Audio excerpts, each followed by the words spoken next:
அனைவருக்கும் வணக்கம். இன்னைக்கு நாம் பார்க்க இருக்கிறது பார்த்தீங்கன்னா யார் இந்த விஜயகாந்த் தொடரில் 9ஆம் பாகம். வாங்க பார்க்கலாம்.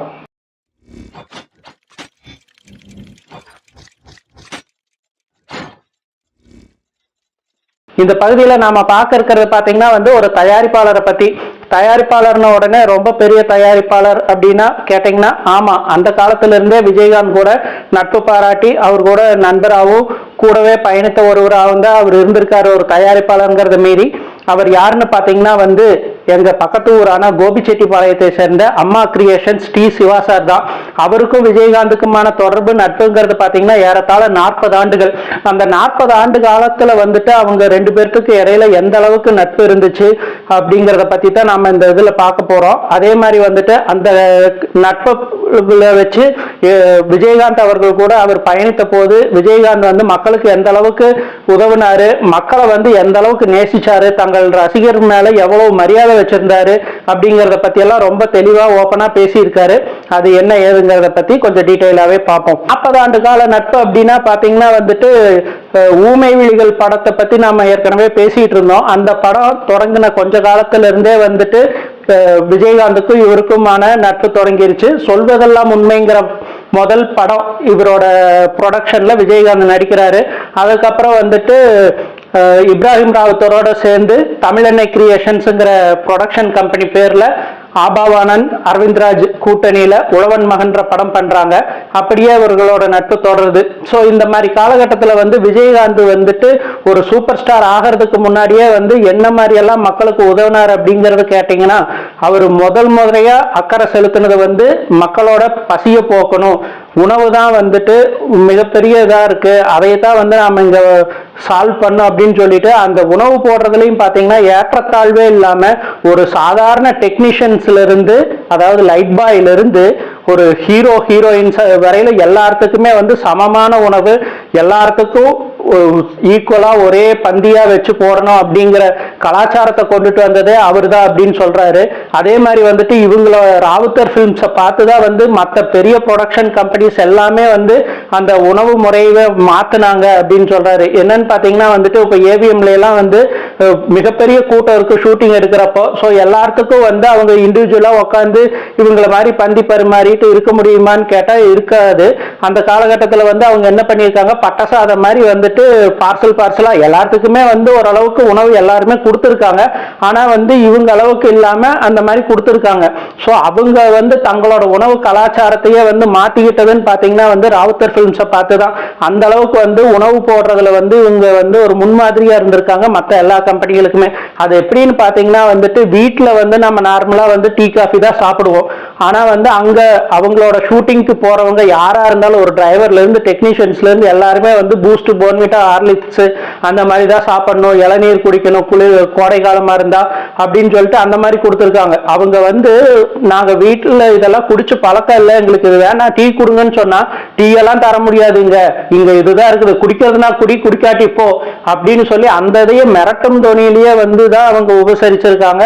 அந்த அளவுக்கு ஒரு தொழிலாளியை உபசரிக்கிறதுல ராவுத்தர் பிலிம்ஸ் மிகப்பெரிய முன்னோடியா திகழ்ந்திருக்குது அப்படிங்கிறாரு. அதே மாதிரி விஜயகாந்தோட எளிமை அண்ட் மக்கள் கிட்ட அவர் காட்டுற அன்பு அப்படிங்கறத பாத்தீங்கன்னா ஒரு படப்பிடிப்பு நடக்குது அப்படின்னா அந்த ஊர் மக்கள் எல்லாருமே அவரை பாக்குறதுக்காக கூடிடுவாங்களாம். கூடிட்டு ஒரே கூச்சலும் குழப்பமா இருக்கும். ஸோ அந்த மாதிரி சமயத்துல அவங்கள விரட்டுறதுக்கு ப்ரொடக்ஷன் கம்பெனிக்காரங்க எவ்வளவு முயற்சி பண்ணாலும் பண்ண முடியாது, அவங்கள விரட்ட முடியாது அப்படின்னு சொல்லிட்டு இருக்கிறப்ப சமயத்துல இவர் போய் களத்துல இறங்கி எல்லாத்தையும் அடக்கி ஒடுக்கி ஒரு பக்கமா நிக்க வச்சு, உங்களுக்கு என்ன என் கூட பேசணுமா, போட்டோ எடுக்கணுமா, ஆட்டோகிராஃப் வேணுமா, எது வேணும்னாலும் நான் பண்ணி தரேன், இப்ப நாங்க எங்க வேலையை செய்யறோம், வேலையை செய்யறதுக்கு விடுங்க, அதை முடிச்சுட்டு நான் பண்ணி தரேன்னு சொல்லிட்டு சாயந்தரம் 6 மணிக்கு மேல பேக்கப் ஆனதுக்கு அப்புறம் நைட்டு 8-9 மணி ஆனாலும் நின்று பேசிட்டு தான் போவாரு அப்படின்ட்டு இருக்காரு. அதே மாதிரி மக்களை சந்திக்க போறப்போ தேர்தல் பிரச்சாரமாகட்டும், வேற ஏதாவது பொது பிரச்சனைக்கு சம்பந்தமா மக்களை பார்க்க போறப்போ ஆகட்டும், அவங்க இவர் மேல பாஞ்சு ஒரு மாதிரி அவர் மேல அவங்களுக்கு இருக்கிற அன்பை காட்டுறதுல அவங்க தாவி குதிக்கிறப்பெல்லாம் வந்து அவங்களோட நகம் எல்லாம் பட்டு ஒரு உடம்பு ஃபுல்லா ஸ்கிராச்சஸா இருக்குமா. அதுக்கு வந்து வீட்டுல வந்துட்டு மருந்து போட்டுட்டே சொல்லுவாரு, அவ்வளவு எரிச்சல்லையும் இது பரவாயில்ல சிவா விடு, இது மக்கள் நம்ம மேல வச்சிருக்கிற அன்புல தானே இப்படி பண்றாங்க, அதையெல்லாம் நம்ம வந்து ஒரு பெருசா எடுத்துக்க கூடாது அப்படின்னு சொல்லிட்டு அவ்வளவு எளிமையா இருந்திருக்காரு.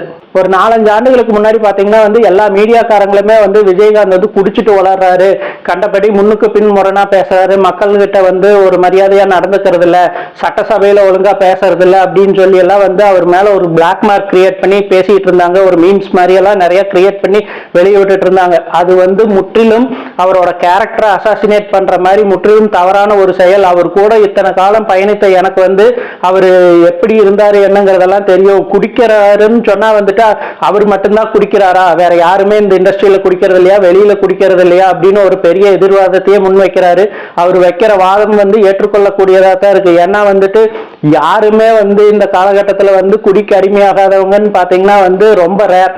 ஸோ அந்த மாதிரி இருக்கிற சமயத்துல வந்துட்டு அவர் வந்து அந்த இண்டஸ்ட்ரியில இருக்கிறப்ப வந்து குடிக்கிறாரு. குடிக்கிறதும் வந்துட்டு அவர் எப்பவுமே குடிக்கிற மாதிரி ட்ரங்க் அடிக்ட் எல்லாம் கிடையாது. ஏன்னா அவருக்கு இருக்கிற ஷெட்யூல் பாத்தீங்கன்னா வந்துட்டு ஒண்ணுக்கு பின் ஒன்னா ஒரு படம் ரிலீஸ் ஆயிட்டே இருக்கணும் அப்படிங்கிற மாதிரி வந்து ராவுத்தர் வந்து அவருக்கு ஒரு பேக்கடு ஷெட்யூல் மாதிரி ரெடி பண்ணி வச்சிருவாராம். ஒரு தடவை யாராவது வந்து புக் பண்றாங்க அப்படின்னா வந்து அடுத்த 5-6 படங்கள் வந்து ப்ராஜெக்ட் லைனப்ல வச்சுக்கிட்டே வந்து ஒன்னொன்ன பத்தியும் நியூஸ் அடுத்தடுத்த வாரம் பத்திரிகைகள்ல வர்ற மாதிரி பார்த்துக்குவாராம். ஸோ அதுவே வந்து அவருக்கு வந்து ஒரு பப்ளிசிட்டியை பாப்புலாரிட்டியை மக்கள் மத்தியில கொண்டுட்டு வந்திருக்குது. இவர் படம் அடிக்கடி ரிலீஸ் ஆகுது, நல்லா இருக்குது, போய் பார்க்கலாம் அப்படிங்கிற மாதிரி. ஸோ அந்த மாதிரி டைட் ஷெட்யூல் இருக்கிறப்ப வந்து அவர் எப்படி குடிக்க முடியும், குடிச்சிட்டு ஷூட்டிங் அட்டன் பண்ண முடியும் அப்படின்னு கேட்கிறாரு. அதுவும் உண்மையா தான் இருக்கு. அதே மாதிரி வந்துட்டு 2009க்கு பிறகு வந்து அவர் சுத்தமா குடிக்கவே இல்லை அப்படிங்கிறாரு. ஏன்னா வந்து 2010 இவரோட பேனர்ல, அம்மா கிரியேஷன்ஸ் பேனர்ல வந்து மரியாதைன்னு விக்ரமன் டைரக்ஷன் வச்சு ஒரு படம் எடுக்கிறாரு. ஸோ அந்த படத்துக்கு ஃபாரின்ல ஷூட்டிங் நடத்துறப்ப வந்து இவரே கேட்டிருக்காரு ட்ரிங்க்ஸ் சாப்பிடலாமான்னு. வேணா சிவா அதெல்லாம் நிறுத்தியாச்சு போதும் அப்படின்னு இருக்காரு. ஸோ அப்படி வந்துட்டு ஒரு சொல்லக்கூடிய ஒரு கட்ஸ் வந்து வேற யாருக்கும் இருந்ததில்லை. ஸோ அவர் வந்து அப்படி இருக்கிறாருன்னா வந்து அவருக்கு அவரோட உடல்நல பின்னடைவு நடந்தது எல்லாத்துக்குமே முழுக்க முழுக்க காரணம் வந்து அவர் மனதில் ஏற்பட்ட அழுத்தம் தான் அப்படிங்கிற அந்த அழுத்தத்தை கூட வந்துட்டு சினிமா வந்து அவருக்கு கொடுக்கல, அவரோட அரசியல் பயணம் தான் அவருக்கு கொடுத்துருக்குது அப்படிங்கிறாரு. ஏன்னா வந்து சினிமாவில் நடிக்கிறப்ப வந்து அவருக்கு வந்து ரொம்ப பிடிச்ச விஷயம் வந்து அவரோட நண்பர்கள் கூட டைம் ஸ்பெண்ட் பண்றது. ஸோ ஷூட்டிங் இல்லைன்னா நண்பர்களோட ஜாலியாக உட்காந்துட்டு பேசி சிரிச்சுட்டு சீட்டாடிட்டு சரக்கடிச்சுட்டு இருப்பாரு. அவ்வளவு ஜாலியான மனுஷன். சினிமா நண்பர்களான ராதாரவி, எஸ் சந்திரன், தியாகு அவங்களோட ஒரு பக்கம், அதே மாதிரி மதுரையில இருந்து அவரோட நண்பர்கள் யார் வந்தாலும் அவங்களோட பேசி சிரிச்சுட்டு எல்லாத்தோட பிரச்சனைகளையும் தீர்த்து வச்சுட்டு ரொம்ப ஜாலியா கேஷுவலா இருந்த மனுஷன் தான். ஸோ அரசியலோட இந்த சூழ்ச்சி நயவஞ்சகம் எதுவுமே வந்து அவருக்கு தெரியல, அது எல்லாமே புதுசா இருந்துச்சு. சினிமாவில் இருந்த வரல வந்து அவர் இது மாதிரி எந்த ஒரு நெகட்டிவான திங்கிங் தாட்ஸுமே வந்து எதிர்கொண்டதே இல்லை. ஆனா வந்து அரசியல் வந்து அவரோட பாதையை முற்றிலும் மாற்றிடுச்சு அப்படின்னு தான் சொல்றாரு. ஸோ அரசியலுக்கு வராம இருந்திருந்தாருன்னா இன்னமும் ராஜா மாதிரி தான் வாழ்ந்திருப்பாரு. 55-60 வயசுல அரசியலுக்கு வந்ததுதான் வந்து அவரோட மிகப்பெரிய பின்னடைவு அப்படிங்கிறார். கேரக்டர் வந்து 4 லட்சம் ரூபாய் அவர் சம்பளம் வாங்கினப்போ சரி, 100 கோடி ரூபாய் சம்பளம் உயர்ந்தப்போ சரி, எப்பவுமே மாறாம மிகவும் எளிமையா இருந்தாருன்னு தான் சொல்றாரு. அதே மாதிரி வந்துட்டு பாட்டுக்கோழி தலைவன் படம் ஷூட்டிங் அப்ப வந்துட்டு சென்னை சென்ட்ரல் ஜெயிலுக்கு முன்னாடி வந்துட்டு ஷூட்டிங் எடுத்திருக்காங்க. அப்போ வந்து மக்கள் எல்லாம் திரண்டுட்டு அவர் மேல எல்லாம் பாஞ்சிருக்காங்க. அப்போ கூட வந்து போலீஸ் தடியடி நடத்தியுமே வந்து போலீஸை போய் இவர் தடுத்துட்டு அந்த மக்களை எல்லாம் ஆசுவாசப்படுத்தி எல்லாருமே கொண்டுத்தையுமே அடக்கி ஒடுக்கி நேர்வழியா கொண்டுட்டு வந்திருக்காரு. ஸோ இப்போவும் வந்து அவரோட மரணத்துக்கு அவ்வளவு பெரிய கூட்டம் வந்துச்சுன்னா வந்துட்டு ஒரு தலைவன் நம்மள ஒருவர் இறந்துட்டா அப்படிங்கிற ஒரு உணர்ச்சியில வந்ததுதான். ஸோ அது வந்து காசு கொடுத்து ஆள் சேர்த்துன கூட்டம் கிடையாது. ஸோ அப்படிப்பட்ட தலைவரை இழந்துட்டு தான் இன்னைக்கு அந்த தமிழகமும் அரசியலும் சரி சினிமாவும் சரி வாடிட்டு இருக்குது. இன்னும் பேசுவோம். நன்றி.